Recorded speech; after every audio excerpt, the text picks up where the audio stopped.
अध्यक्ष महोदय, नेता सदन ये बताएंगे कि शूद्र गलत है, कोई जान से पैदा नहीं हो सकता और किसी का भी आप गंगा जल से नहीं धुलवा सकते हो। बताओ आप शूद्र हो कि नहीं हो? जाति जनगणना के खिलाफ हैं तो आप प्राइवेटाइजेशन के खिलाफ क्यों नहीं हैं? आप आउटसोर्सिंग के खिलाफ क्यों नहीं हैं? अगर आप अध्यक्ष महोदय सरकार जाति जनगणना के खिलाफ है कि जातिवादी फैला रही व्यवस्था, तो आउटसोर्स व्यवस्था भी खत्म होनी चाहिए और हमारी सरकारी संस्थाओं की भी प्राइवेटाइजेशन खत्म होना चाहिए।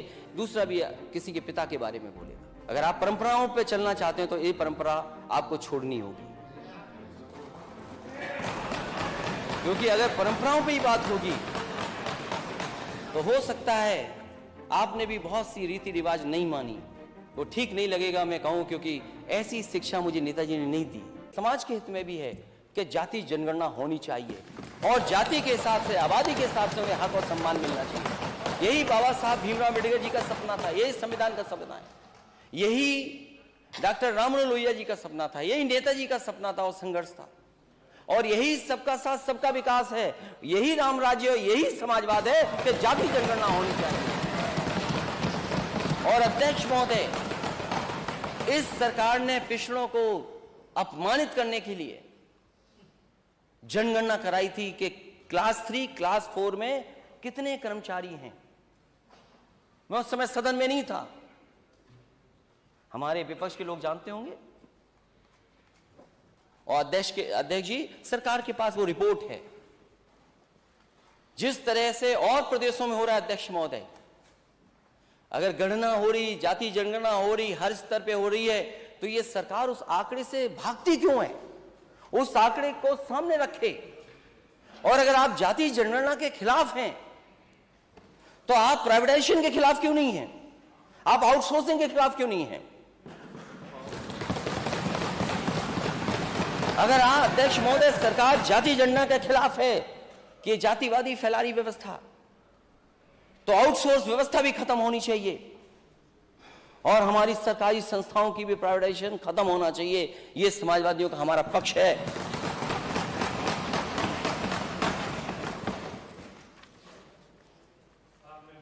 और मैं माननीय सदस्य ओम प्रकाश जी को बधाई देता हूं कि उन्होंने राष्ट्रीय कवि रामधारी सिंह दिनकर जी की कुछ पंक्तियां पढ़ दी और उन्होंने पंक्तियां ऐसी पढ़ी कि नेता सदन भी कुछ पंक्तियां ले आए। हालांकि हम लोग कवि नहीं हैं, लेकिन जब बजट में देखते हैं कि इतनी तुकबंदी है,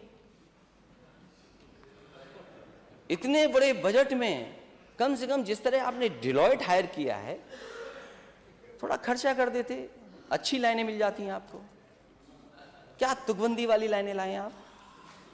और नेता सदन ने वो पढ़ी कुछ लाइनें, जिस पन्ने पर उन्होंने पढ़ा, एक पन्ना पहले क्यों नहीं पढ़ा आपने? हमें पढ़ाई बात की क्यों करा रहे हो आप? इसी किताब से लिया होगा आपने।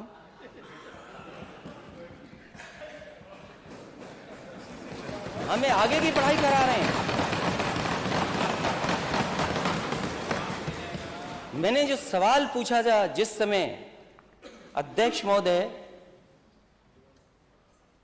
वो हम ही लोग महसूस कर सकते हैं कि जिस मुख्यमंत्री आवास में रहें, अगर दूसरा वहां जाए तो वो गंगा जल से धुलवाए।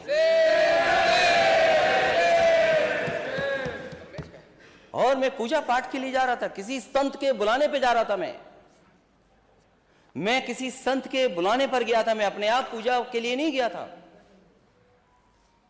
वहां से जानबूझ करके, साजिश करके, रणनीति बना करके मेरा विरोध हुआ। गोमती के किनारे जब मैं पूजा के लिए एक संत के माध्यम से बुलाया गया, मैं गया। संत अपने स्थान पे ले जाना चाहते थे, लेकिन गवर्नमेंट स्पॉन्सर्ड लोग वहां पहुंच गए और काला झंडा दिखाया। अध्यक्ष महोदय, राजनीति में आओ तो काले झंडे से मत घबराओ, विरोध से। और मैंने पिछली बार भी उदाहरण दिया था नेता सदन आपको, कोई अगर काला झंडा दिखाता था मुझे या जानकारी होती थी, आप पता कर लेना वो अधिकारी आपके साथ भी काम कर रहे हैं जो हमारे साथ अधिकारी काम कर रहे हैं। कोई नए अधिकारी भर्ती नहीं हो गए। मैं उनको बुलाता था, मैं कहता था समस्या क्या ये बताओ आपको। आप जैसे मुकदमे नहीं लगाते। और आपने गवर्नमेंट स्पॉन्सर्ड रणनीति बना करके आपने काले झंडे लेकर के पहुंचाए, कहा कि आप पूजा पाठ नहीं कर सकते हो। मैंने कहा चाहे कुछ हो जाए, आज पूजा पाठ और संत से मिल करके जाऊंगा मैं। उन्होंने कहा कि अगर आप हवन करोगे तो आपको धोती पहननी पड़ेगी। मैंने कहा धोती नहीं लाया हूं, मैं धोती नहीं पहनूंगा, केवल संत से मिलूंगा मैं और परिक्रमा कर करके चला जाऊंगा मैं। जब मैं गया, परिक्रमा कर ली, परिक्रमा भी नहीं करने दे रहे थे। मैंने कहा अगर परिक्रमा पे अगर चल दिया हूं तो परिक्रमा होगी, और मैंने किया। उसके बाद में एक झोपड़ी जो बनी थी उस स्थान पे गया तो बहुत सारे करीब लोग भारतीय जनता पार्टी के और जहर उगलने वाले लोग हमें वहां दिखाई दिए। तो आपने एक पन्ना आगे पढ़ दिया। हालांकि अगर जहां आपने पढ़ा उसके अगर और आगे पढ़ते तो शायद हमारी वाली बात आ जाती, लेकिन वो बात आपने नहीं की, क्योंकि आप उतना ही करेंगे जो आपको सूट करेगा। आप वो नहीं कहोगे जो हम लोगों को सूट करेगा। इसलिए आपने अपने हिसाब से पढ़ा। मैं अपने हिसाब से नहीं पढ़ रहा हूं, जो किताब में है वो पढ़ रहा हूं और अपना हिसाब नहीं सोच रहा हूं मैं इसमें। और अगर अपना हिसाब सोचता तो मैं कई और जगह भी है वो पढ़ता मैं। मुख्यमंत्री जी ने जो पढ़ा उसके एक पन्ने पहले मैं पढ़ रहा हूं, उसी कविता और उसी राष्ट्रीय कवि दिनकर जी की द्वंद्व युद्ध के लिए पार्थ को फिर उसने ललकारा। अर्जुन को चुप ही रहने का गुरु ने किया इशारा। कृपाचार्य ने कहा सुनो हे वीर युवक अनजान, भारत वंश अवतंस पांडु की अर्जुन है संतान। क्षत्रिय है रे राजपुत्र है, वो ही नहीं लड़ेगा, जिस तिस में हाथापाई में किस कूद पड़ेगा। अर्जुन से लड़ना हो तो मत गाहो सभा में मौन, नाम धाम कुछ कहो बताओ कि तुम जाति के हो कौन। नाम धाम कुछ कहो बताओ कि तुम जाति को हो कौन। जाति हाय री जाति, कर्ण का हृदय क्षोभ से डोला, कुपित सूर की ओर देखकर वीर क्रोध में बोला। जाति जाति रटते जिसको पूंजी केवल पाखंड, मैं क्या जानू जाति, जाति है वो मेरे भुजदंड। ऊपर सिर पर कनक छत्र, भीतर काले के काले, शर्माते हैं नहीं जगत में जाति पूछने वाले। सूत पुत्र हूं मैं लेकिन थे पिता पार्थ के कौन, साहस हो तो कहो ज्ञान से जाओ मत मौन। अरे पढ़ने नहीं आ रहा इसलिए कि ये किताब आज ही खरीदी है।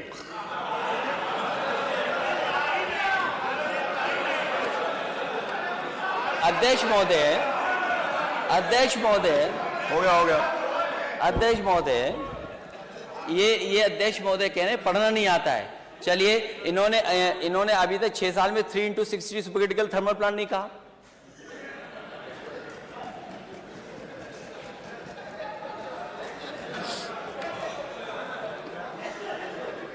लगता मुझे दोबारा पढ़ना पड़ेगा।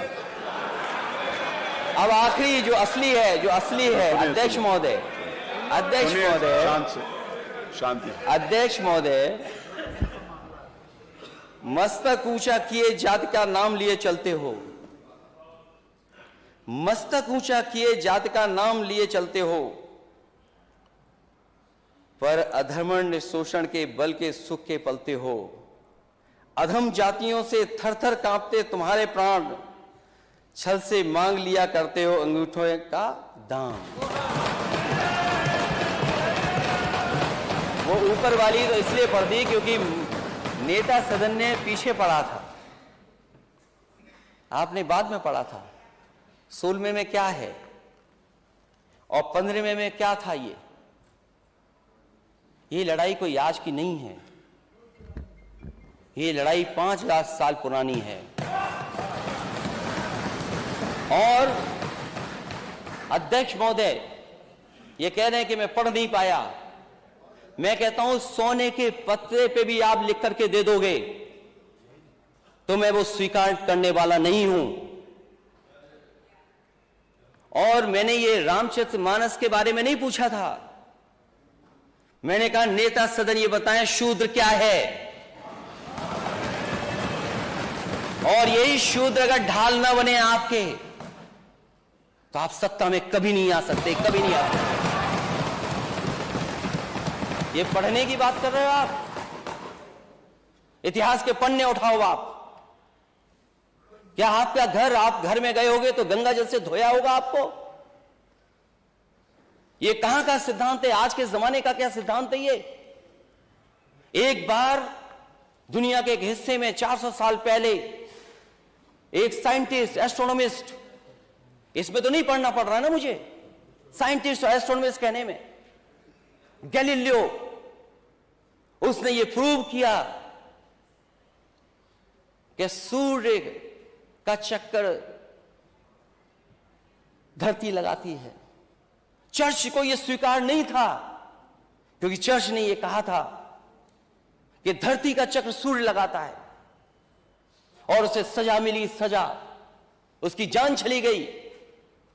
लेकिन वही देश, तरक्की करा समाज 400 साल बाद गलती स्वीकार किया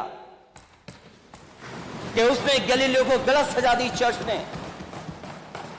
क्या अध्यक्ष महोदय, नेता सदन ये बताएंगे कि शूद्र गलत है, कोई जान से पैदा नहीं हो सकता,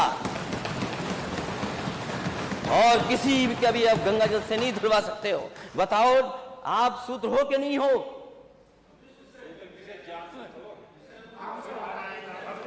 अरे आप कहाँ खड़े होगे? आपकी बारी आएगी तो बोलो। हाँ, अरे आपकी बारी आएगी तो, अभी तो आपने बोला ना आपकी बारी आएगी तो बोलोगे।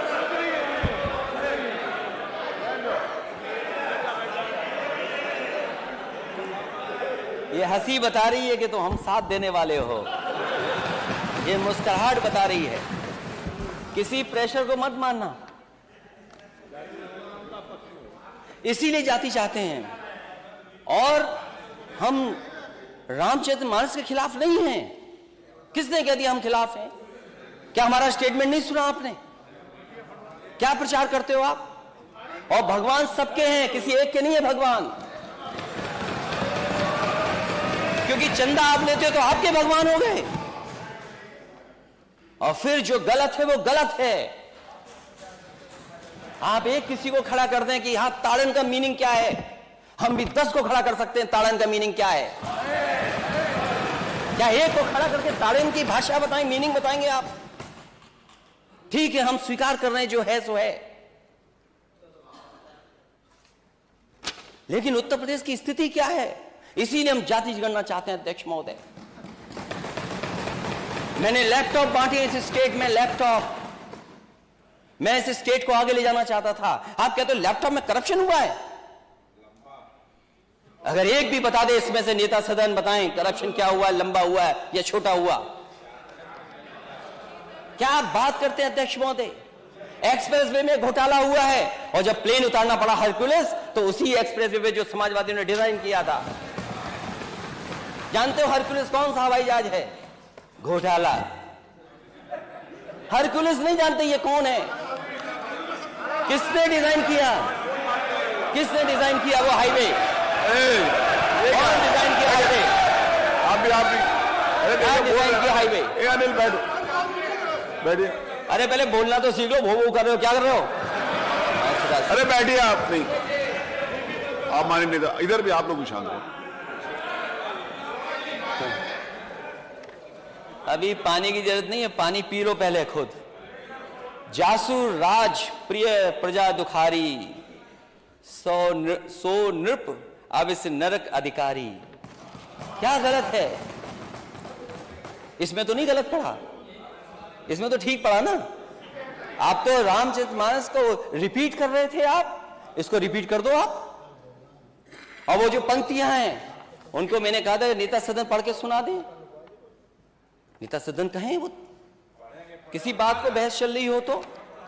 इसलिए हमने पहले ही कहा कि हम लोग खिलाफ नहीं है, क्या है जो गलत है वो गलत है। इसलिए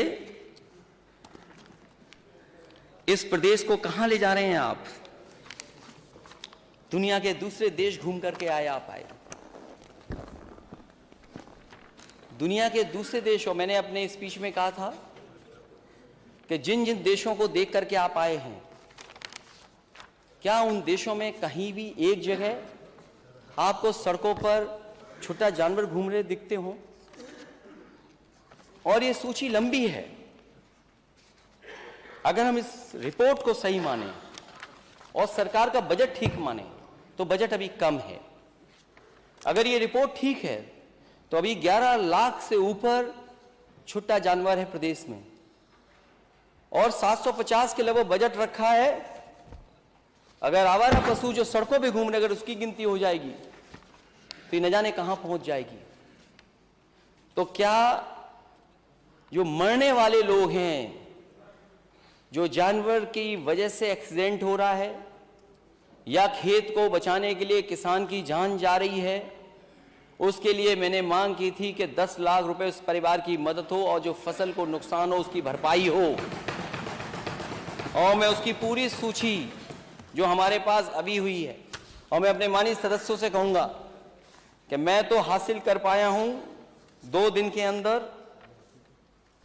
13 + 8 21 हो गए, और इसमें लंबी सूची है। इसको मैं टेबल करना चाहता हूं अध्यक्ष महोदय, कम से कम ये सरकार देखे और मैं लंबी सूची दे करके और आपको अपडेट कराऊंगा। ये फैजाबाद की है, आपकी सूची फैजाबाद की है। और ये दोनों रिपोर्ट्स, एक इंडिया टुडे की है और एक जो प्राइवेट संस्था जिसके आंकड़े मैंने बोला था वो रिपोर्ट है, मैं टेबल करूंगा अभी आपको। जब ये सरकार बजट ही नहीं खर्च कर पा रही है तो रोडवेज क्या ठीक होंगे जहां पर करोड़ों लोग चलते हैं? शिक्षा व्यवस्था में अगर डीबीटी कर रहे हैं आप तो क्या बच्चों को ड्रेस मिल गई, मोजे मिल गए, स्वेटर जूते क्या मिल पा रहे हैं उनको? और किताबें तो अभी तो बहुत सी जगह पहुंची ही नहीं है। अमरोहा में गई थी,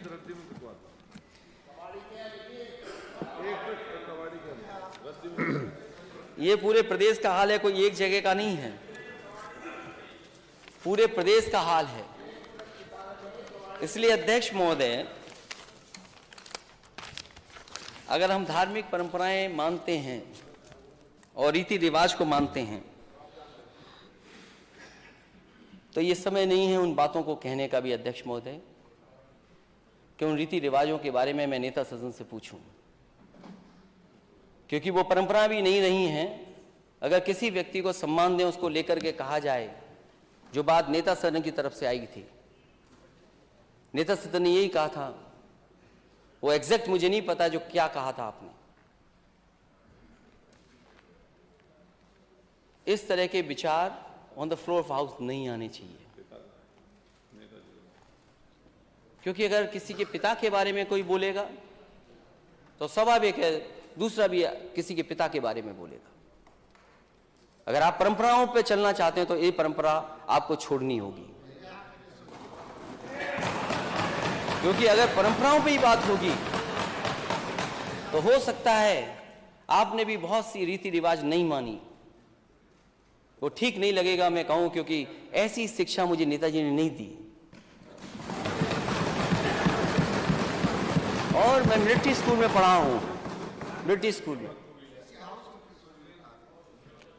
ना, लेकिन अब फिर भी नेता अध्यक्ष महोदय फिर भी वो आवश्यक नहीं मान रहा है। कोई आवश्यक बहुत बहुत बोलना आवश्यक हो तो बोलिए। इसलिए बहुत अध्यक्ष महोदय,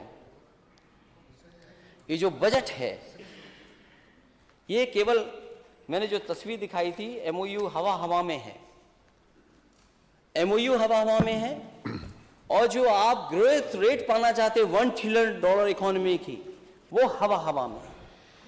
6 साल जिसने ऐसे ही काट दिए हों, वो 4 साल में कैसे हमारे उत्तर प्रदेश की $1 ट्रिलियन इकोनॉमी ले पाएगी। और इस बजट ने पूरे उत्तर प्रदेश के किसान और खासकर नौजवानों को निराश किया है।